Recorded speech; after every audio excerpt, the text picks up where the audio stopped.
Entonces, los psicodélicos, como los han titulado los investigadores contemporáneos de, que los usan al final de la vida, pueden considerarse como una medicina existencial, porque usamos un término técnico para referir lo que estas sustancias pueden generar y es el término tánato-mimético. Tánato, recordemos que es muerte, y mímesis, recordemos que es imitar. Entonces, a veces el uso de psicodélicos en dosis altas nos pueden llevar a imitar o a tener unos estados que concebimos como si fueran nuestra propia muerte. La dilución de las barreras de lo que soy yo, perder el cuerpo, tener experiencias extracorpóreas, pero conscientes y lúcidas, perder el piso, perder la familia, olvidar por completo mi nombre, pero aún así sintiéndome con plena conciencia. Estos son estados que cuando se viven bajo el efecto de una de estas sustancias, las personas al salir de la experiencia refieren: yo me morí, yo conocí la muerte. Incluso yo siento que estuve en un lugar para el cual voy cuando me muera, pero es un lugar que se me hace muy familiar y siento que de allá también Te vengo. damos la bienvenida a Despiertamente, salud mental en tres pilares: ciencia, tecnología y psicoterapia. Bueno, a todos, muchísimas gracias por estar nuevamente en este espacio. Es una oportunidad de traer nuevamente un invitado para alimentarnos un poco de la experiencia personal y profesional de estas personas que comparten su conocimiento con nosotros. Y hoy tenemos un inmenso placer de presentar a Jaime Andrés Vinasco. Él es cofundador y director de la Fundación Conciencia Viva, de la cual vamos a tener la oportunidad de hablar bastante durante esta entrevista. Es profesor catedrático de la Maestría en Cultura y Drogas de la Universidad de Caldas, en Manizales, en Colombia. Ha impartido distintos cursos y seminarios sobre drogas en la Universidad de Antioquia y en la Universidad Católica Luis Amigó, Medellín, en Colombia también. Es enfermero, magíster en culturas y drogas, doctor en ciencias sociales, estudioso de la muerte y los estados expandidos de conciencia. Sus publicaciones científicas han sido compartidas en muchos escenarios, entre ellos el Consulado de los Estados Unidos en México, reuniones de antropología del Mercosur en Uruguay y también en la Unidad de Antinarcóticos y Tareas Especiales de la Fiscalía General de la Nación, también en Colombia. Entonces, Jaime, es un placer tenerte aquí. Bienvenido a este espacio. Muchas gracias, Rodrigo, el placer es mío. Muchas gracias por la invitación y espero que en estos minutos de conversación podamos desarrollar algunas ideas que ante todo nutran este panorama que se empieza a abrir con todas estas sustancias. Gracias también a los que nos escucharán. Así es, Jaime. Bueno, mira, cuando uno comienza un poco a ver la página web de Conciencia Viva, es muy bonito ver que hay dos enfoques, ese enfoque sobre el buen vivir y el buen morir. Digamos que de alguna forma el buen vivir lo escuchamos bastante.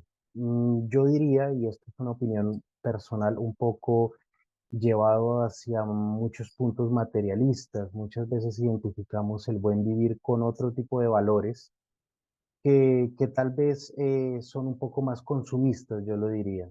Pero el buen morir es algo de lo cual no escuchamos tan seguido, y Conciencia Viva, la Fundación Conciencia Viva, hace mucho énfasis en ello.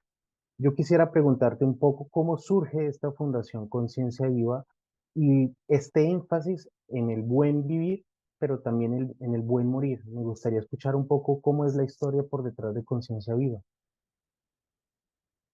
Ujú.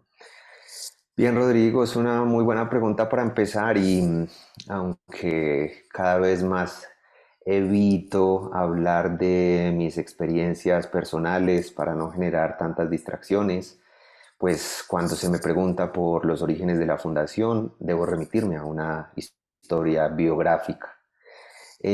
Como bien lo referiste en la presentación, soy enfermero, vengo de escuelas universitarias salubristas, donde se nos enseñó sobre la enfermedad, sobre la salud, sobre la vida, pero poco sobre la muerte.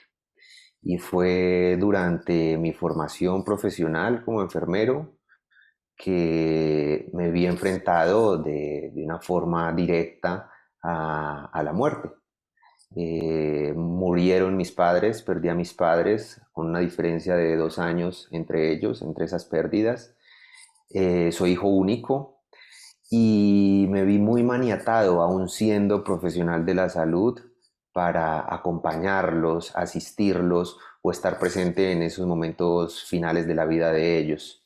Ahí me empecé a cuestionar un poco el tema de la muerte y luego, terminando la carrera, me di cuenta que después de haber cursado casi 5 años universitarios, mis únicos contactos con la muerte habían sido 2 visitas al anfiteatro, a conocer músculos y huesos en cadáveres de más de 10 años, y 2 pacientes que se murieron en urgencias bajo el cuidado mío por condiciones, digamos, traumáticas o accidentales. Más allá de esto, no tuve relación con la muerte. Y hay una metáfora muy bonita que utiliza un oncólogo, tanatólogo español, Enrique Benito, que es uno de los grandes maestros actuales sobre este contacto con la muerte. Y él dice que a los profesionales de la salud los podríamos relacionar con pilotos de avión. Imaginémonos esta historia: los pilotos de avión se les enseña cómo despegar un avión, cómo pilotarlo, incluso cuando hay turbulencias, cómo llevarlo durante todo el vuelo, pero es como si el piloto a la mitad del vuelo se bajara del avión y dijera, pues bueno, no sé cómo aterrizar. Esta metáfora es un poco para relacionar con la formación de los profesionales de la salud, que se nos enseña mucho sobre la gestación, el parto, el crecimiento del niño, del adolescente, incluso manejar enfermedades crónicas, que serían en esta analogía la turbulencia, la enfermedad, pero no se nos enseña a cómo aterrizar ni ayudar a aterrizar a todas estas personas que en teoría están bajo nuestro cuidado. Entonces, todos estos cuestionamientos me hicieron replantear mucho el tema de la muerte y me hicieron definitivamente ver una deuda, una carencia muy grande que tenemos como profesionales de la salud, y es el acompañamiento al final de la vida. No podemos tampoco desconocer que hay un importante avance, que hay cada vez más interés en acompañar estos procesos, sobre todo con los movimientos hospice o los movimientos de cuidados paliativos, que son una disciplina de la medicina, pero todavía, digamos que hay carencias. Y bueno, pues las medicinas, como las llamamos, plantas de poder, sustancias, psicodélicos y demás, pueden apoyar estos procesos al final de la vida. Pueden ser muy útiles incluso para la transición o para mitigar esas angustias psicoexistenciales propias de ese momento vital, e incluso pueden apoyar el duelo. Y no soy exagerado, Rodrigo, cuando digo que estas sustancias salvaron mi vida, porque fue gracias al contacto con ellos, con ellas, que logré comprender muchas cosas de mí mismo, de la partida de mis padres, de la misma muerte. Y bueno, pues estas experiencias me enriquecieron en lo personal, al punto de que decidí encaminar mi profesión y mi quehacer, al servicio de las personas que quisieran tener un contacto con estas plantas o sustancias, para buscar una... La palabra con la que siempre me refiero a la muerte es una cosa natural. Entonces, estas sustancias o estas plantas a veces lo que hacen es acercarnos a esa naturalidad del proceso de muerte. La muerte es tan natural como el mismo nacimiento, y ahora, si hay espacio, pues podemos contar un poco en qué momento fue que nos volvimos sociedades tan atofóbicas, que nos empezó a dar temor, miedo, y nos empezamos a distanciar de la muerte. Pero esto, para empezar, Rodrigo, es un poco lo que podría referir de los inicios de la fundación. Bueno, Jaime, de verdad que ahorita escuchando un poco eso de la tanatofobia, realmente es algo que me llama la atención, que parece un poco cultural. Muchas veces cuando uno ve ciertas prácticas de Oriente, por ejemplo en India o inclusive en los tibetanos, la forma en que se ve la muerte, que se concibe la muerte es bastante diferente. La verdad se ve como algo un poco más natural de lo que puede ser en Occidente, a pesar de que es supremamente natural, es un paso más, es algo que no hay forma de evadir, pero por alguna razón nosotros le tenemos ese miedo. ¿De dónde crees tú que surge en Occidente ese miedo a la muerte que muchas veces, por ejemplo, no vemos totalmente en culturas, por ejemplo, en Oriente? Ujú. Rodrigo, pues mira, hay varios antecedentes que nos pueden ubicar sobre el origen en el cual empezamos a temer a la muerte, incluso la convertimos en un ente, en un sujeto, porque la muerte es esto, un sujeto. El nacer es un verbo, el morir es un verbo, pero el nacimiento es un gerundio que existe como algo que está sucediendo y el morimiento es una palabra que no incluso no está anclada en nuestro diccionario de la lengua española. La muerte se entiende como un sujeto, como una sombra, como una cosa distinta, pero si lo vemos en perspectiva con el nacimiento sería exactamente lo mismo y podríamos utilizar la palabra morimiento. Bueno, Rodrigo, pues uno de los primeros, de las primeras referencias que podemos citar definitivamente está conectada con lo que es la religión, el monoteísmo cristiano, fundamentalmente, cuando se difundió más o menos por allá en el siglo sexto, donde se empezó a masificar en las poblaciones y empezamos como civilizaciones y sociedades a tener más estrecho con este marco religioso, pues se difundió la idea de un monoteísmo, de un Dios único, Señor absoluto, dueño de la vida, y de esa manera empezamos a concebir que esa deidad era, digamos, la poseedora de todo, de todas las circunstancias y de todos los hechos que acontecen en nuestra vida.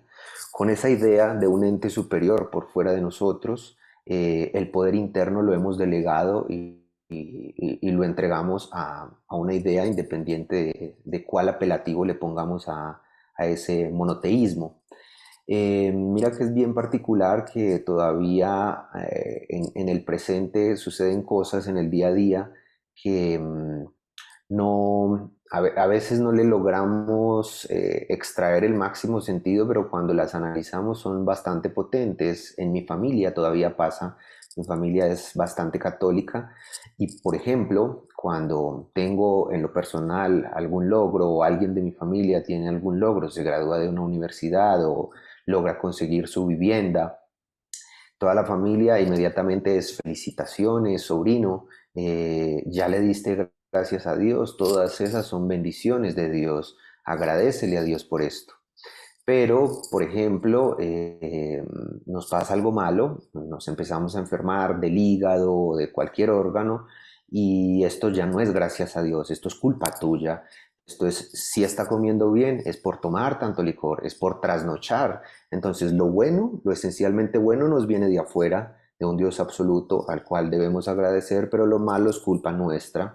Entonces, esta idea ha sido eh, digamos, imperante durante todo el monoteísmo cristiano y en ese sentido se ha enganchado la muerte ahí, como que la muerte en Oriente, como bien lo referiste, es una cosa en la cual podemos participar, es una cosa que tenemos presente todo el tiempo, una idea sobre la cual trabajamos y nos relacionamos con ella, nos es tan natural, pero la vida en Oriente, perdón, en Occidente, en nuestras sociedades, es un regalo de una deidad que como tal, esta deidad tiene el derecho a retirárnoslo, a quitárnoslo en cualquier momento. Entonces, ese distanciamiento con esa idea es lo que nos ha llevado a tener cierto temor frente a la muerte. Eh, la muerte tiene mucho paralelismo con el mismo nacimiento. Eh, Resulta que el nacimiento como el morimiento tienen procesos fisiológicos que pueden ser muy aparatosos. Hay fluidos, hay sangre, hay tejidos, todos estos fluidos propios de estos procesos naturales se han visto también como procesos, digamos, un poco sucios, por usar alguna palabra, y en ese sentido peligrosos asépticamente, por lo cual lo que hemos buscado es esterilizar un poco esto y proteger y tener ambientes estériles, clínicos, limpios, y así fue como nos empezamos a llevar el parto para los hospitales, una cosa que era normal, y dejamos de vivirlos en casa. Esto fue un proceso de institucionalización de un proceso absolutamente natural. Y lo mismo pasó con la muerte. Nos la llevamos para el hospital, pero antes, y no hace mucho tiempo, 100, 150 años atrás, las personas morían en casa. Entonces el niño desde muy pequeño empezaba a ver que el abuelito se ponía mal, que lo llevaban para una habitación y el niño preguntaba, ¿qué tiene el abuelito? Ah, no, pues está enfermo, se está poniendo malito. Al otro día el abuelito ya no estaba y el niño preguntaba, ¿y el abuelito? Y naturalmente le decían, el abuelito partió, se murió y ya está. Total que antes teníamos cercanía con la muerte, pero ahora cuando un familiar se enferma inmediatamente va para el hospital y allá no sabemos qué pasa, pasan 2, 3, 8 días y después nos llega la noticia y no nos damos cuenta ni cómo se descompuso ese cuerpo, ni cómo fue ese proceso de morimiento. Incluso ahora nos los entregan maquillados, incluso hasta operados, la tanatoestética, las tanatocirugías para reconstruir o embellecer la muerte como si esto fuera algo que hubiera que ocultarse. Entonces, ese distanciamiento que es equivalente a la institucionalización de la muerte, pues lo que nos ha llevado es a alejarnos de una cosa que es natural y por tanto pues hemos perdido esa cercanía y le tememos. Pero años atrás, así como nos moríamos en casa, también era impensable que las personas murieran inconscientes. Las personas no deseaban estar dormidas, ni que la muerte las sorprendiera sin darse cuenta o a la medianoche o un infarto fulminante. No, lo que deseaban era justamente ver cómo su vida o ese capítulo final, esos últimos 5 minutos de la película se vivían. Es como si uno fuera a ver una película al teatro y se saliera 5 minutos antes sin saber qué pasó. Esto para las personas años atrás era impensable, pero para nuestras sociedades contemporáneas, justo por esta tanatofobia, es algo que ya no queremos ver, que queremos evitar, y entre más medicamentos pueda yo tener y no darme cuenta de que esto pase, pues mejor para mí. Esto hace parte de del mismo miedo a morir frente a un hecho que es natural. Jaime, eso digamos que lo que entiendo de tu respuesta un poco es que ese miedo a morir está muy fundamentado en la relación que tenemos con la muerte. Muchas veces nosotros escuchamos, por ejemplo, de lamas tibetanos en el budismo, por ejemplo, que el prepararse para la muerte es todo un proceso y la muerte en sí misma es una transformación completa que de hecho se espera con felicidad. Eso me lleva entonces a pensar un poco que si es nuestra relación con la muerte lo que nos afecta, lo que incrementa ese temor, ¿cómo podríamos empezar a prepararnos en las condiciones que actualmente tenemos para ese momento? ¿Cómo nos podríamos preparar para la muerte? ¿Cómo esa muerte podría ser diferente? No podría ser con tanto miedo, con tanto rechazo. Ujú. Rodrigo, mira, hay una frase que en este momento se me escapa el autor que dice que la muerte solamente es un problema para aquel que se identifica con un cuerpo. Para las personas que no se identifican con solamente un cuerpo o se identifican con algo más que un cuerpo, la muerte no es un problema. Y muchos sí que aceptamos que somos más que carne, huesos, que somos algo más. Algunos lo refieren como mente, espíritu y cuerpo, esta triada que compone al ser como tal. Y pues que si, como bien nos lo han puesto de manifiesto con sus experiencias vitales estos maestros, es posible cultivar esa parte espiritual o esa parte interna, esa energía que nos mueve como seres humanos, así como podemos cultivar el cuerpo a través de la alimentación, del descanso, del ejercicio. Asimismo, se puede cultivar ese espíritu o esa psique 2.0, que es donde pareciera que muchos reflexionamos sobre esa conexión que existe con la vida misma. Entonces, cultivar esa parte profunda, esa parte espiritual que nos sostiene, que nos da vida, que nos hace ser seres animados, pues sencillamente nos va a llevar a mitigar o reducir ese temor ante la muerte. Hacemos una pregunta a veces muy suspicaz a las personas que visitan a la fundación y les preguntamos, ¿tú crees que eres un cuerpo o tú crees que tienes un cuerpo? Las personas se quedan pensando y la gran mayoría responde, yo creo que tengo un cuerpo. Ok, entonces si tú crees que tienes un cuerpo es porque hay algo más grande que simplemente se cuelga de este cuerpo para existir. Entonces, ¿qué tal si cultivamos esa parte que sostiene ese cuerpo? Porque esa parte cuando tú la cultivas y cuando tú haces conciencia de lo que soporta este sistema músculo-esquelético, pues te das cuenta que es una parte que jamás se ve amenazada, es una parte que está en el centro de lo que tú eres y que esa sensación de no sentirse amenazado le es indiferente para cuando todo este conjunto de 80, 90 kilos de células pues colapse, pues esa parte tal vez como la misma energía no se destruirá, sino que simplemente se transformará. Eso ayuda a mitigar un montón el miedo a la muerte. Jaime, mira que ahí tocabas algo que me llama muchísimo la atención, porque estar con esta labor en una fundación que tiene una parte tan importante que es el buen morir, me imagino que la cantidad de personas a las cuales ustedes prestan asistencia en ese proceso es bastante grande. Y yo te quisiera hacer una pregunta. En la experiencia que les ha dejado la fundación, ¿cuáles son digamos que los factores comunes, los sentimientos que tienen estas personas que pasan por ese proceso de muerte, que se acercan a ellos? ¿Cuáles son sus arrepentimientos? ¿Cuáles son aquellas cosas que les manifiestan que desearían cambiar? ¿Qué harían diferente? ¿Qué es en la experiencia en que han tenido ustedes acercarse al momento de morir?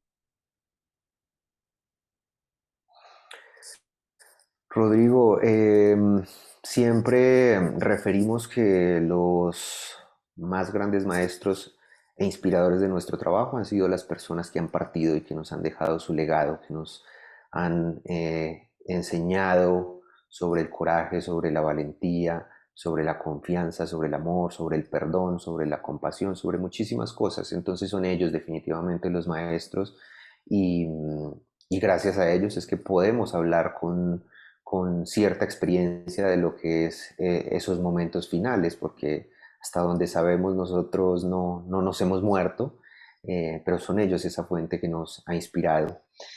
Es muy común, Rodrigo, que al final de la vida hayan arrepentimientos. Esto digamos que es uno de los sentimientos, de las sensaciones más comunes que subyacen en las personas al final de la vida. Cuando uno indaga un poco más sobre qué tipo de arrepentimientos hay, es bien llamativo que las personas se arrepienten más de no haberlo hecho que de haberlo hecho. Es decir, las personas se arrepienten más de cosas que no hicieron durante su vida, por qué no viajé más, por qué no perdoné a tal persona, por qué no disfruté más de mis hijos, en vez de arrepentirse de cosas que sí hicieron. Entonces, eso ha sido muy inspirador, Rodrigo, y nos ha dado mucha fuerza y mucha valentía para que cuando una idea nos llegue, una idea creativa, una idea de apoyo social, pues que nos arrepintamos más de que haya salido mal, pero no de que no haya pasado. Es una de las grandes enseñanzas que nos han dejado estos grandes maestros. No, y es muy inspirador. Muchas veces, bueno, esto es como algo un poco de reflexión personal, pero muchas veces nos detenemos bastante, nos limitamos mucho, tenemos muchos condicionamientos y de pronto a veces nos falta darnos cuenta que no hay mucho para arrepentirnos, no hay mucho para condicionarnos, más bien que deberíamos aprovechar más. A veces como que no somos conscientes de este limitado tiempo que tenemos. No vemos el final y al no ver el final, nos manejamos como si no existiera tal final. Entonces a mí me parece muy importante eso de decir, es que es mejor aprovechar y arrepentirse de haberlo intentado, que a veces parece un cliché, pero es verdad, es haberlo intentado que de arrepentirse Exactamente. de no haberlo hecho. Ujú.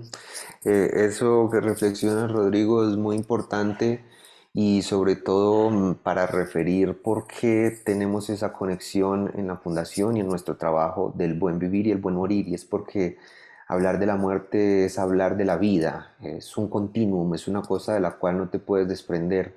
Entonces, cuando tú observas a la muerte, cuando tú reflexionas sobre la muerte, cuando tú pones atención sobre el proceso de morimiento, lo único que haces es como un espejo por contraste valorar tu vida y decir, ok, si esto tiene final, entonces qué tal si este tiempo que tengo aquí lo aprovecho haciendo tal cosa. Entonces esto nos lleva a unos estados de conciencia y presencia que definitivamente nos llevan a la vida misma. Entonces hablar de la muerte es hablar de la vida, no es ninguna otra cosa.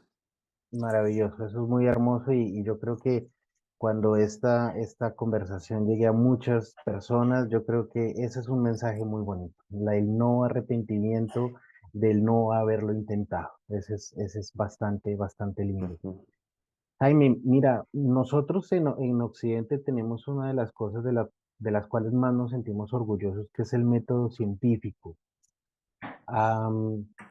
Bueno, digamos que es una forma de conocimiento con una forma de, digámoslo, de estándares que tenemos para generar conocimiento en Occidente. El año pasado se publicó un artículo donde participó, de hecho, el neurocientífico colombiano Rodolfo Ginás, y fue uno de los primeros reportes, lo tengo acá, donde se hizo un análisis electroencefalográfico, ¿no? Los patrones oscilatorios del cerebro en un paciente de 87 años. Y esta persona se encontraba ya cerca de ese momento de la muerte y tuvieron la posibilidad de acompañar todo ese proceso de la muerte y generar esos datos electrofisiológicos, esos datos de la actividad cerebral en ese momento. Y bueno, eso generó un artículo, se ha tocado bastante el tema sobre los resultados de este artículo y una de las cosas más bonitas para mí fue mm, que los resultados mostraban que la actividad del cerebro se asemeja muchísimo a la forma en la cual nosotros recuperamos recuerdos. Entonces, a veces nos dicen de ciertas experiencias cercanas a la muerte que tienen mucho que ver con ver tu vida pasar de forma muy rápido o tener como un gran resumen de lo que ha sucedido. Y parece que desde un punto de vista científico se asemeja mucho eso que pasa al morir y el momento en que recordamos. Pero la pregunta principal que te quiero hacer es, ¿cuál es tu opinión sobre estos métodos científicos comenzar a estudiar el proceso de la muerte, del morir? Eh, ¿Crees que es algo en lo que debemos entrar? ¿Es algo que debemos investigar o tal vez no? ¿Cuál es tu opinión sobre esto?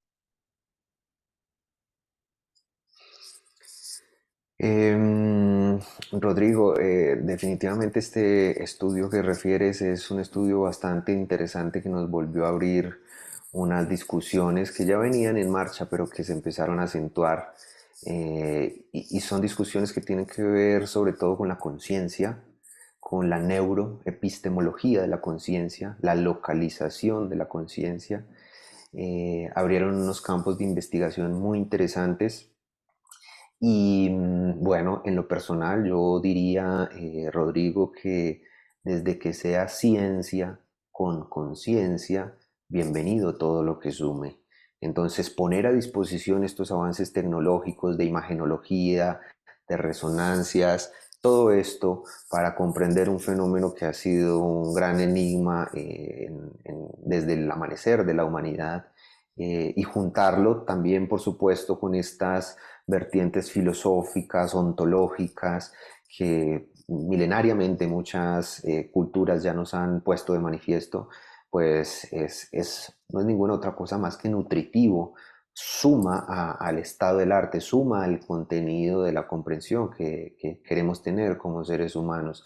A mí a veces me da un poco de risa cuando la ciencia nos muestra artículos científicos a veces tan sofisticados, tan rigurosos, tan impactantes, porque sí que tienen impacto sobre la sociedad, que tiene como un encantamiento en este momento en la ciencia también, pero son resultados que nos muestran cosas que tradiciones como el hinduismo o como el taoísmo o como el shintoísmo, pues ya nos venían diciendo hace 2000, 3000, 4000 años, que la conciencia no está en estos 70 kilos de masa. Entonces, pues sí, es muy interesante ahora tener pruebas empíricas, pero también qué interesante no dejar de lado esto que estas tradiciones pues ya nos venían contando. Entonces, en lo personal, desde que esto sume a la comprensión de esto que intentamos dilucidar, bienvenido. Este estudio fue muy interesante, fueron, si mal no recuerdo, unos 900 segundos, algo así como 15 minutos en donde quedó registrado la imagenología del cerebro durante la muerte y como bien lo referiste, pues lo que se ilumina son estas partes del cerebro que son muy relacionadas con la meditación, con los sueños, con la experiencia psicodélica también. Y estos son pruebas que, que vuelven y suman a esta ya no hipótesis de que la conciencia no es un subproducto de un sistema nervioso altamente desarrollado, sino que tal vez es un fenómeno cósmico, tal vez una energía que simplemente sintoniza, como la energía entra a nuestro Wi-Fi y no vemos esta energía, pero en todo caso tenemos Wi-Fi, pues asimismo la conciencia puede estar sintonizando en estos cuerpos y después de que estos cuerpos colapsen, pues la energía simplemente trascenderá hacia otro lugar. Sí, Jaime, de hecho también lo preguntaba porque en la ciencia, no sé si es un poco eh, buscar dos polos, pero a veces yo lo veo que tenemos tecnología, tenemos ciencia en la cual estamos intentando alargar la vida. Es decir, se me vienen en este momento conceptos como el transhumanismo, se me vienen algunas charlas de Kurzweil, donde se habla un poco eso de cómo hacemos para vivir más, pero también está el derecho a morir bien. ¿Tú crees que se está invirtiendo lo mismo en estos dos polos? ¿Estamos tratando de hacer lo mismo con la muerte que lo que estamos haciendo con la vida, que es intentarla alargar? ¿Será que sí nos estamos concentrando en cómo morir bien o solo nos estamos viendo por solo cómo vivir más? Qué buena pregunta, Rodrigo. Yo creo que hay de lo uno y de lo otro. Eh, Creo que hay personas que entendemos la vida de tal forma en que simplemente observando los ciclos de la naturaleza, día, sol, luna, noche, nacer, morir, pues comprendemos que la vida misma es un ciclo que se transforma, que tiene finales. Entonces intentar estos procesos aparatosos y sofisticados, alargar los procesos de vida, habla más un poco de este empecinamiento del cual hablábamos ahora, esa resistencia o ese miedo que tenemos al final. Es una visión un poco narcisista, muy materialista, que claro, hay unos interesantes enfoques que valdría la pena también revisarlos y considerar pues todos los avances de la tecnología, a dónde nos llevarán. Pero también es importante hablar de calidad de vida, de propósitos y de qué es lo que estamos buscando con todo esto. En este momento se me viene a la mente creo que es la última frase con la que cierra La Sociedad Paliativa, este librillo de Byung-Chul Han, este ensayo. A él le preguntan, ¿tú crees que los seres humanos en algún momento encontraremos la inmortalidad? Y él dice, es probable que los seres humanos alcancemos la inmortalidad, pero el día que la alcancemos será al precio de la vida. Entonces, pues esto ya dejará tal vez de ser vida, esto del transhumanismo o esto de la IA. Son cosas bastante interesantes, pero a dónde llegaremos? Qué punto será el último en el que reflexionaremos sobre esto que es la vida misma?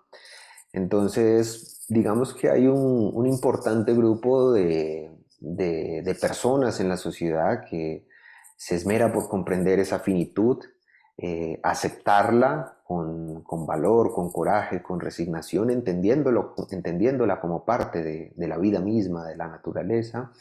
Y sí que hay otras personas ilusionadas con eh, con la permanencia infinita.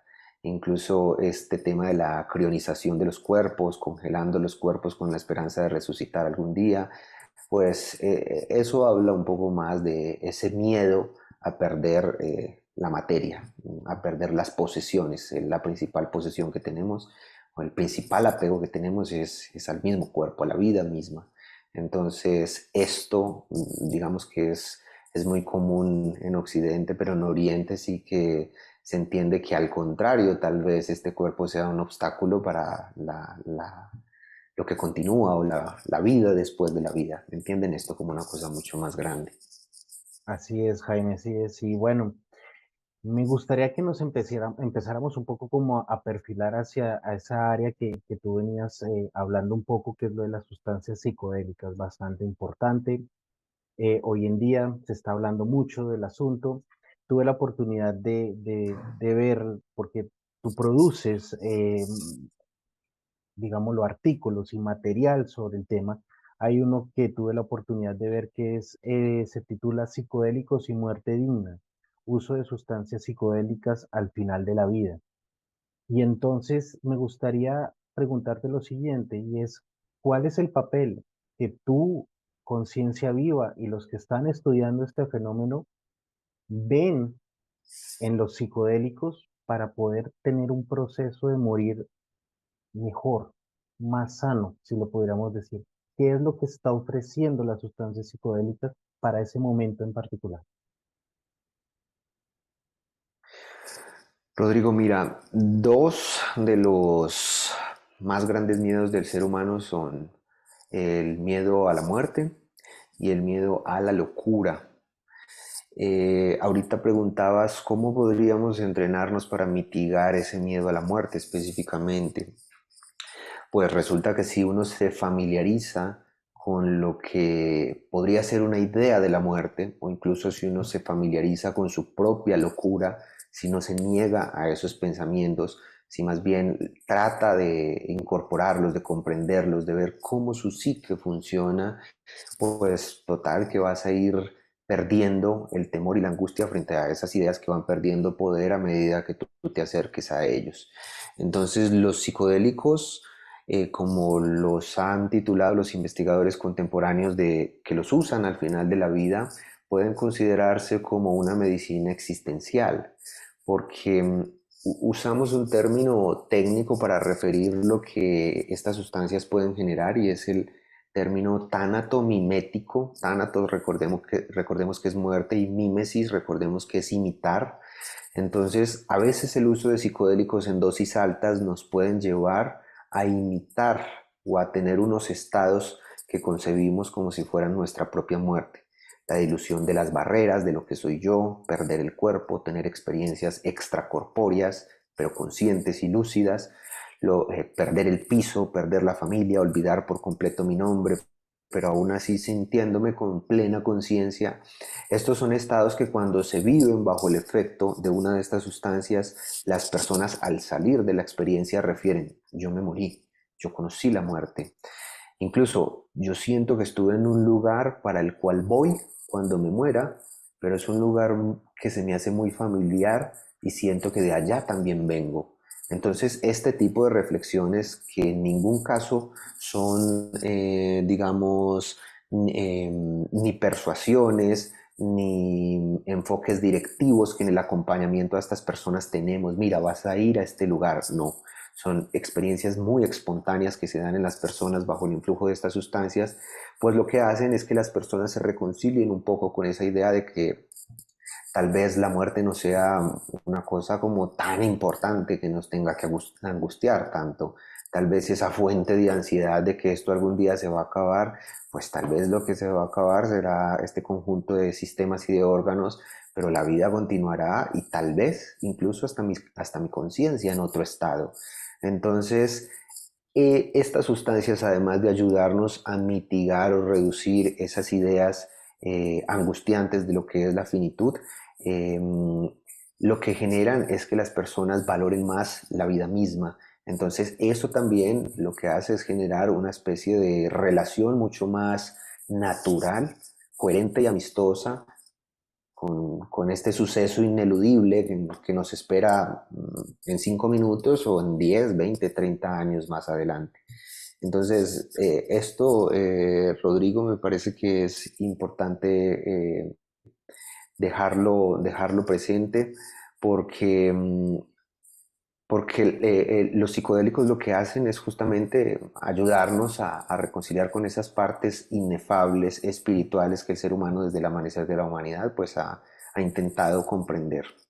Pero algo que mencionaba en una entrevista que me hicieron también hace 2 días es que no podemos desconocer que los psicodélicos también desde años atrás que se empezaron a investigar, se empezaron a dilucidar en ellos unos potenciales analgésicos y antiinflamatorios que pueden ayudar en esos momentos de cronicidad de algunas enfermedades bastante dolorosas. Entonces también nos ayudan a morir bien hablando del cuerpo físico. Por muchas vías pueden funcionar y ser muy útiles para ayudarnos en esos procesos de trascendencia. Te hago una pregunta de pronto para que seamos un poco más específicos. Cuando hablamos de estas sustancias de las cuales tienes conocimiento, ¿son alguna en particular, un grupo? Es decir, también la otra pregunta sería, del grupo de psicodélicos, ¿será que todos ayudan en este proceso de poder relacionarse mejor con la muerte? ¿O existe de pronto resultados o experiencias que indiquen que uno es mejor que otro? Ujú. Sí, Rodrigo, creo que entramos tal vez un poco brusco al tema porque no tengo conocimientos y las personas que nos escucharán tienen algún conocimiento sobre lo que son los psicodélicos, pero en general son este grupo de sustancias. Hay unas nuevas sintéticas muy recientes o de descubrimiento reciente, pero las más clásicas, como podríamos referirlas, son de uso milenario. Estamos hablando del peyote, este cactus mexicano, el San Pedro, que es un pariente un poco menos potente de los Andes. Estamos hablando de los hongos y los cibios, estamos hablando del brebaje panamazónico ayahuasca. Estas sustancias que cuando las ingerimos, pues nos llevan a unos estados visionarios, podríamos referir transpersonales en términos psicológicos, o espirituales o animistas en términos chamánicos. En cualquier caso, son visitas a esos mundos inefables en donde empezamos a dudar que somos más que materia.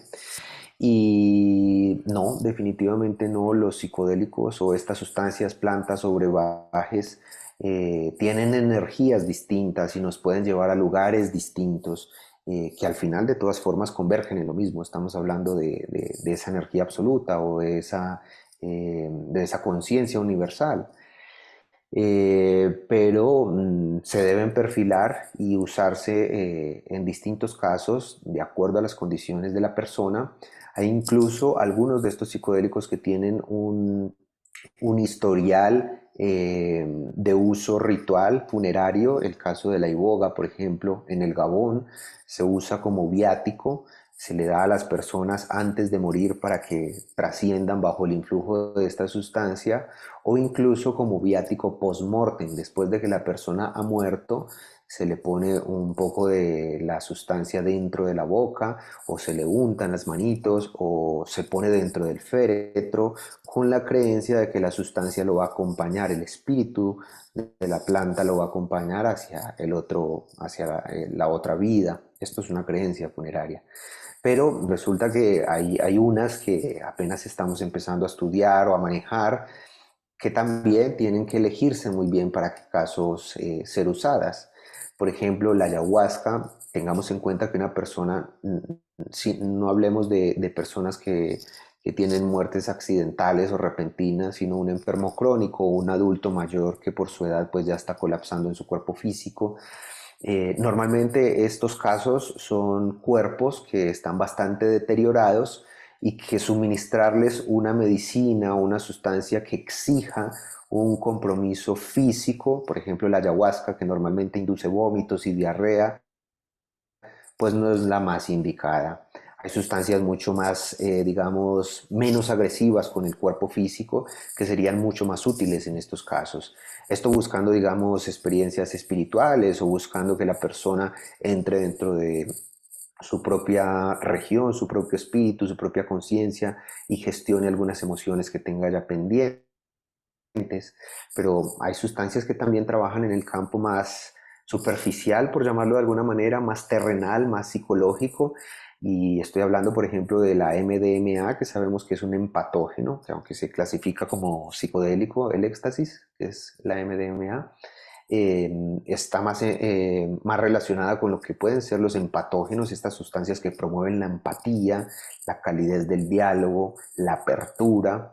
Y pues esto sería una sustancia bastante indicada, por ejemplo, para cuando la persona está en su lecho de muerte, a días o semanas antes de morir, y no ha logrado confesarle cosas a su familia, o al revés, la familia no ha logrado confesarle o contarle cosas que se llevan como un peso incargable en el pecho.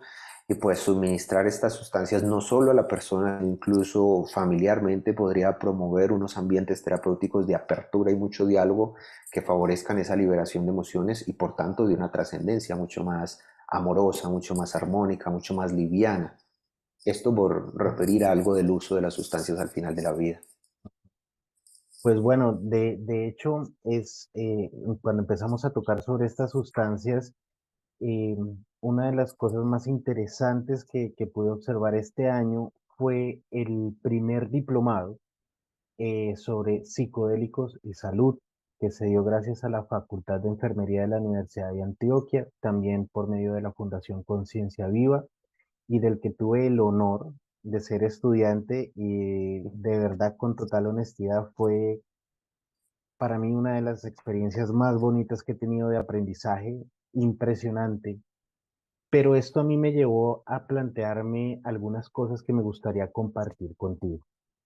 Digamos que existen ciertos países en América Latina como Brasil que tienen un desarrollo bastante positivo respecto a las sustancias psicodélicas, no solo en investigación básica, sino también, por ejemplo, ya existe el primer programa de posgrado autorizado por el Ministerio de Educación sobre psicodélicos, sobre sustancias psicodélicas. La gran pregunta es, ¿por qué, o si es solo mi sentir, estamos tan poco desarrollados en América Latina? ¿Por qué empezamos a ver que existen sitios como Australia en el que ya se empieza a legalizar, en el que por ejemplo, los estudios científicos vienen de Estados Unidos o del Reino Unido, cuando nosotros tenemos la riqueza material, cultural de los psicodélicos? ¿Qué pasa en América Latina? ¿Qué pasa en Colombia, que es donde te encuentras en este momento, donde está la fundación? Por qué vamos como un poco atrás o es solamente mi percepción? Ujú. Definitivamente no es tu percepción, Rodrigo, es la percepción generalizada de las personas que nos cuestionamos sobre esto. Em, Estamos en un momento en donde la ciencia, en un momento histórico en donde la ciencia tiene mucho peso, es uno de los grandes poderes, como lo refería Bourdieu. El capital científico, el capital intelectual definitivamente es otro de los grandes poderes de nuestras sociedades, pero a veces no es suficiente tampoco para arrastrar con todo lo que implica una sociedad. Entonces, a veces por muchos ensayos clínicos rigurosos y todo lo que vaya saliendo sobre estos temas, eh, la licenciación o la permisión del uso de estas sustancias a nivel clínico o terapéutico no depende solo de la ciencia, depende de la voluntad política, depende de la psicología de masas, depende de factores económicos, de muchas otras cosas que complejizan el fenómeno. Esto por hablar un poco de lo que corresponde a los usos clínicos, porque si nos vamos a la prohibición de estas plantas que han sido usadas milenariamente por culturas ancestrales, pues no debemos olvidar que esto que a veces muchas personas creen que es un experimento y es vamos a legalizar o a regular algunas sustancias, a ver cómo nos va, a ver la sociedad cómo se va integrando a ellas. No debemos olvidar que el experimento no es legalizar ni regular, el experimento fue prohibirlas y fue hace 100 años, porque esto siempre se usó durante muchos milenios sin generar problemas que no fueran controlables por fuera de estos mecanismos que ahora son mucho más costosos y mucho más violentos que las mismas soluciones. Entonces, no olvidar que el experimento fue prohibirlas hace menos de un siglo y que ahora ese marco legal ya no está soportando este embuste, esta mentira de que es el mejor camino para proteger a las jóvenes generaciones o el daño que esto nos va a generar. No, el experimento de verdad que fue prohibir y nos equivocamos. Entonces ahora no es que estemos experimentando en regular, sino que estamos más bien de una forma, por decirlo, hipócrita, estamos aceptando que nos equivocamos. Hay algunas fuerzas que todavía no les interesa que esto pase, que todavía a mí me gusta pensar que son personas muy listas y que tal vez tienen intereses económicos y de otro tipo sobre continuar con la prohibición y no que son personas que no se dan cuenta de que esto es evidentemente algo con un potencial terapéutico incalculable, algo que podría ser bastante útil a las sociedades para paliar estas verdaderas pandemias de salud mental que tenemos, esa deuda que tenemos con el moribundo, esa reconciliación medioambiental a la cual nos podrían llevar estas plantas.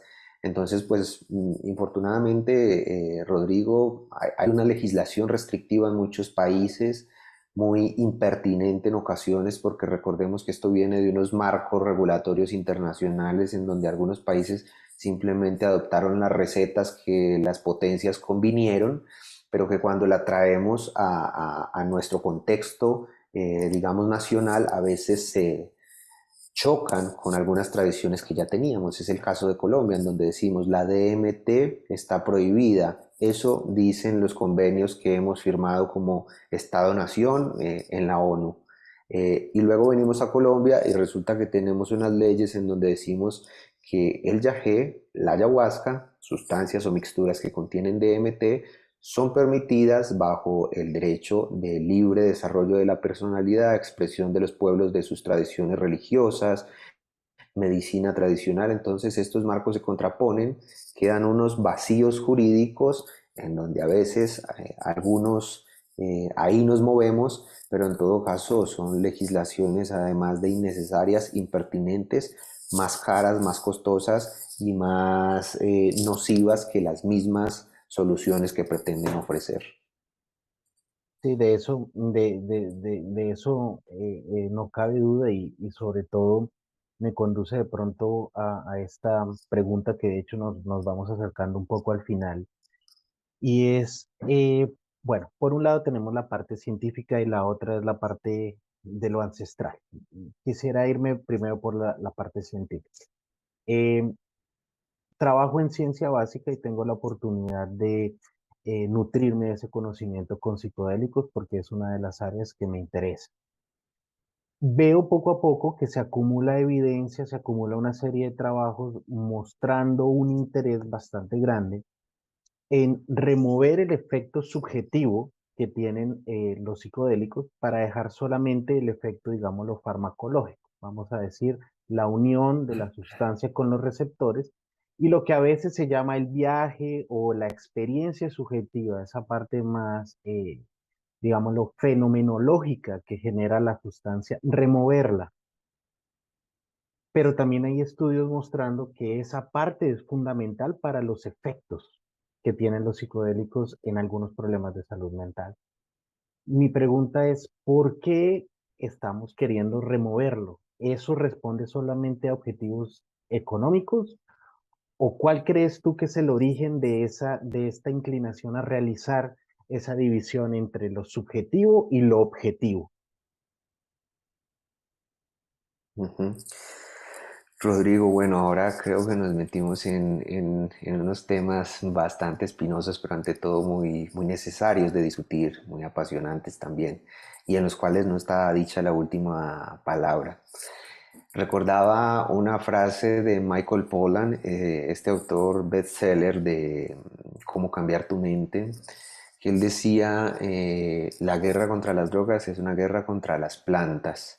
Y esta frase es una frase que aunque suene muy impactante, no la compro, no estoy muy de acuerdo. Me quedo más con el postulado de años atrás de Terence McKenna que decía que la guerra contra las drogas es una guerra contra la conciencia. En eso sí que estoy de acuerdo. Una guerra contra la conciencia, ¿por qué? No quisiera meterme en postulados conspiranoicos, pero esta pretendida, este pretendido buen objetivo, buen actuar de querer sacar esa parte visionaria o esa parte, como decimos en Colombia, esa parte que traba de estas sustancias para quedarnos con la supuestamente parte terapéutica, habla nuevamente de ese castramiento de la experiencia subjetiva, de la experiencia visionaria, de cómo nosotros mismos, por temor a nosotros mismos, lo que hacemos es buscar estados de normalidad homogéneos, estados controlables, estados que se muevan dentro de unas brechas que se pueden considerar masivamente como normales, pero cualquier cosa que se salga de ahí, como no es controlable, como no es medible, como no es predecible, entonces esto es anómalo, esto está mal.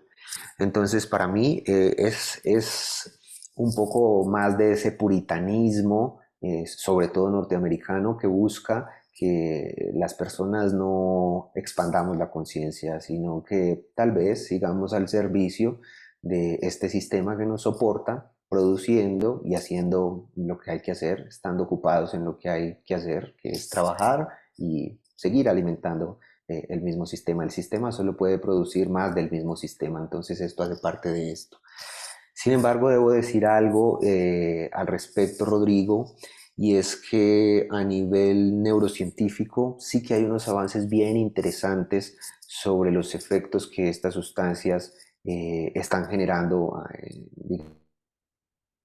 digamos, a nivel celular, a nivel incluso molecular, como ya logramos tener algunas imágenes en donde vimos que infusiones de LSD y de DMT en células nerviosas in vitro están ramificando y generando unas conexiones distintas, están alargando los axones, todo esto que hemos conocido bajo el nombre de psicoplastógenos, que independiente de si se dan en qué lugar de la célula, pues serán dendritogénesis o espinogénesis, generando un poco más de amplitud de la misma célula nerviosa, pues esto no tampoco podemos descartarlo. Tal vez los psicodélicos en el fondo tengan una parte que promuevan un crecimiento neuronal, un crecimiento celular, que tenga unos potenciales terapéuticos muy útiles. Por ejemplo, hay investigaciones muy interesantes ahora en la recuperación o la rehabilitación de las secuelas de un accidente cerebrovascular.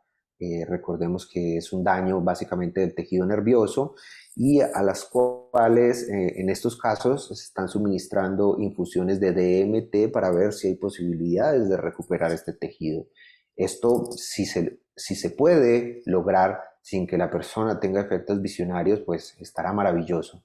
Pero no olvidemos que esta parte de la experiencia fenomenológica, como tú la llamas, esa parte subjetiva, es la que nos han enseñado nuestros ancestros usuarios de estas plantas, que es la que cura. Esta incisión mente, cuerpo, espíritu, recordemos que es una incisión occidental. En las tradiciones ancestrales esto no existe, esto todo es absolutamente lo mismo. La medicina nunca ha estado tan lejos del espíritu como está en tiempos contemporáneos.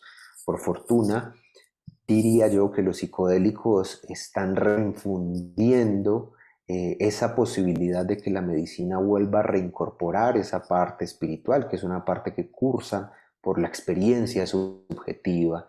Entonces, pues, esto para decir, Rodrigo, que tal vez tú, como bien lo refieres, científico de ciencias básicas, y yo también, aunque me muevo en ámbitos un poco espirituales y místicos, también tengo un pie en la ciencia, entonces no me quedo ni en un lado ni en el otro. Doy apertura a una cosa como doy apertura a la otra, pero no olvidar, no dejar de lado que esto de sacar la parte psicodélica de las sustancias puede no necesariamente obedecer a una cosa honesta de la terapéutica que estamos buscando, sino que puede ser una búsqueda de un castramiento de nuestra exploración de la conciencia. Bueno, Jaime, termino con esta pregunta y tiene mucha relación con esta respuesta que tú me dices, y es el conocimiento ancestral. Digamos que una de las cosas que yo veo con preocupación es que estamos utilizando una serie de sustancias, digamos que culturalmente, ancestralmente, le pertenecen más a nuestras comunidades indígenas. La gran pregunta es, ¿hay políticas, no sé si en América Latina, pero de donde, por ejemplo, vienen los estudios de retribución? Estamos pensando en esas culturas, estamos pensando en esos pueblos que tienen la ancestralidad, o simplemente estamos tratando de tomar las cosas como una herramienta más y olvidarnos de dónde vienen, de su origen. Ujú. Rodrigo, pues mira, yo quisiera empezar por hacer una diferenciación entre lo que son los hongos y las plantas y lo que son los rituales y las prácticas de uso. Yo diría que las prácticas y los rituales sí que son propiedad de los pueblos, que llamémoslo cognitivo o intelectualmente, las han ingeniado, las han cultivado, las han preservado. Entonces una cosa son las plantas y otra cosa son los rituales. Cuando alguien dice los hongos son de la comunidad mazateca de la sierra en el Estado de México, a mí la primera pregunta que se me viene es, pero espera, nos hemos preguntado cuántos millones de años antes estaban los hongos, incluso que el ser humano. Quiere decir que son propiedad de alguien si incluso llegamos mucho después de ellos. Entonces, esto dará para unas discusiones éticas bastante profundas, pero quiero referir, estoy muy de acuerdo y en lo que busco incluso dentro de nuestro trabajo es que se respeten, se salvaguarden y se valoren las prácticas, los rituales, la cultura que subyace al manejo en ciertas condiciones de estos compuestos, de estas plantas, de estos hongos, y al mismo tiempo valorar nuestros ancestros y valorar esos pueblos que las han cuidado, que las han protegido, que las han salvaguardado. Esto definitivamente es un imperativo ético que deberíamos tener todos los que estamos trabajando con estas sustancias, porque sí que fácilmente podemos caer, como ya está pasando masivamente, en apropiaciones culturales, en extractivismo, de irnos a estas culturas a conocer cómo las manejan, para irnos a la ciudad, discúlpenme la expresión que a veces es peyorativa, pero a jugar a ser pueblos ancestrales, a jugar a ser taitas, a jugar a ser chamanes. Esto es incluso espiritualmente peligroso. Es una cosa que puede hacer mucho daño no solo a los pueblos, sino a la persona que maneja las plantas y a las mismas personas que las están tomando. En Psychedelic Science, que fue esta conferencia de hace algunos meses en Denver, una conferencia sin precedentes sobre todos estos temas, una de las palabras más renombradas y más escuchadas fue reciprocidad. Definitivamente en el movimiento psicodélico mundial, en gran parte, no en todo, hay un objetivo y es el de devolverle a estos pueblos gran parte de las cosas que podemos entregarles por cuenta de lo que hemos aprendido gracias a ese milenario uso que han tenido de estas plantas. Entonces definitivamente debemos buscar las formas en cómo promover esa reciprocidad. Y ahora, cuando nos vamos al campo científico, terapéutico y aplicaciones clínicas, no podemos creer que nosotros, señores de bata blanca, somos los más expertos para manejar estas sustancias cuando son personas que las han tomado y manejado desde, incluso estando desde el vientre en la gestación con su madre. Entonces, incluirlos, vincularlos y no de una forma como si fueran de adorno, porque sí que hay investigaciones en donde vinculan a un taita o un chamán solo para presentar que están teniendo reciprocidad. No, realmente escuchémoslos y generemos papers, artículos científicos en donde les demos voces a ellos. Estamos en un sistema occidental en donde la ciencia la movemos nosotros de estas maneras y aunque ellos tienen una cosmovisión distinta, no podemos tampoco irnos con nuestras lentes científicas a observar estas comunidades porque no vamos a entender nada, pero buscar hacer un esfuerzo de traducir para nosotros occidentales citadinos ese conocimiento en estos lugares, hay formas que creo que podemos hacer y podemos cultivar, pero reciprocidad debe ser un valor imperativo en cada una de las personas que esté trabajando con medicinas o prácticas ancestrales. Bueno, pues eso es algo, me dejas un poco más tranquilo porque realmente es de las cosas que más me pregunto, porque todo esto de los psicodélicos tiene una tendencia a la monetización, ¿no? Digamos que hoy en día está un poco complicado también el ambiente porque se está haciendo un gran negocio alrededor de esto. Y bueno, pues no sé hasta dónde creo que eso no es el problema en sí mismo, pero sí poder no olvidarnos del origen de las cosas, porque si no ayudamos a estos pueblos, pues nos estamos olvidando de lo básico. De lo esencial, así es. Bueno, Jaime, bueno, hacemos un pequeño ejercicio al final con todas las personas que nos acompañan en este espacio y obviamente quisiéramos hacerlo contigo. Jaime, desde tu experiencia profesional, tu experiencia personal, ¿qué consejos tú nos darías para tener una mejor salud mental? Y yo lo diría en este momento que hemos hablado de la muerte, ¿qué consejos nos darías para llegar un poco mejor a ese momento? ¿Qué nos diría Jaime sobre eso y qué nos podría transmitir a todos los que te escuchamos? Em, bueno, Rodrigo, esta reflexión cotidiana en la que me he sumergido con mi pareja y con mi grupo de colaboradores con quienes hemos construido una comunidad muy bella, muy nutrida, que nos soporta y nos sostiene. Esta reflexión constante y diaria que hacemos sobre la muerte no es una cosa que nosotros nos estemos inventando. Es una cosa que los grandes maestros, los grandes místicos, las personas espiritualmente más elevadas y por tanto, digamos, con mayor salud mental, eh, siempre la han tenido presente. Entonces mi recomendación y mi consejo es que reflexionemos cada que podamos sobre la muerte, sobre nuestra finitud. Repito, ¿por qué? Porque esto solo nos va a llevar a pensar en la vida y nos va a ayudar a mitigar esos temores, esas angustias.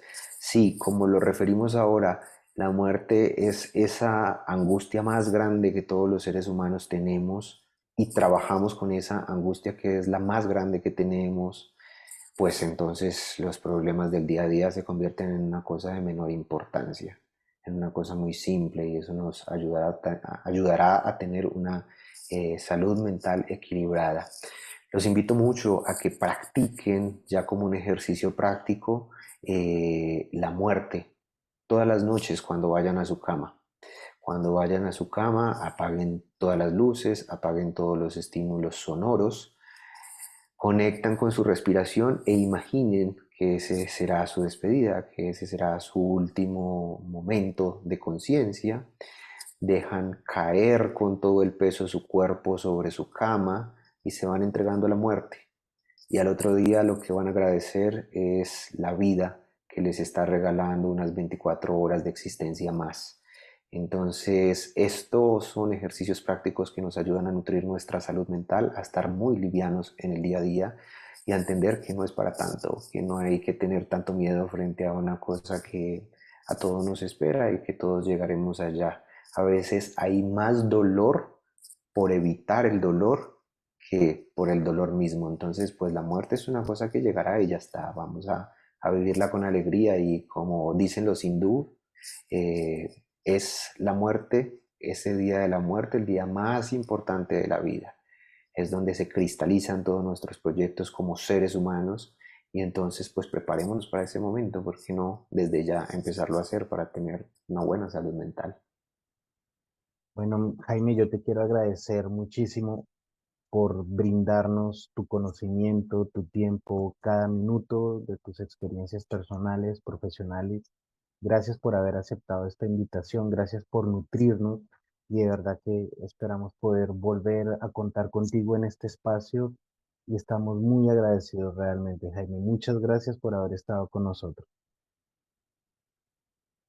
A ti, Rodrigo, muchas gracias también por el trabajo de difusión que haces, de compartir educación y conocimiento. Les deseo que sigan creciendo mucho y que podamos seguir llegando con este mensaje a muchísimos más oyentes interesados. Gracias, Rodrigo, y cualquier cosa seguimos en contacto. Bueno, muchísimas gracias y que estés muy bien, Jaime. Gracias por compartir este espacio con nosotros. Recuerda visitar nuestro sitio web y página de Instagram. No dudes en contactarnos para más información.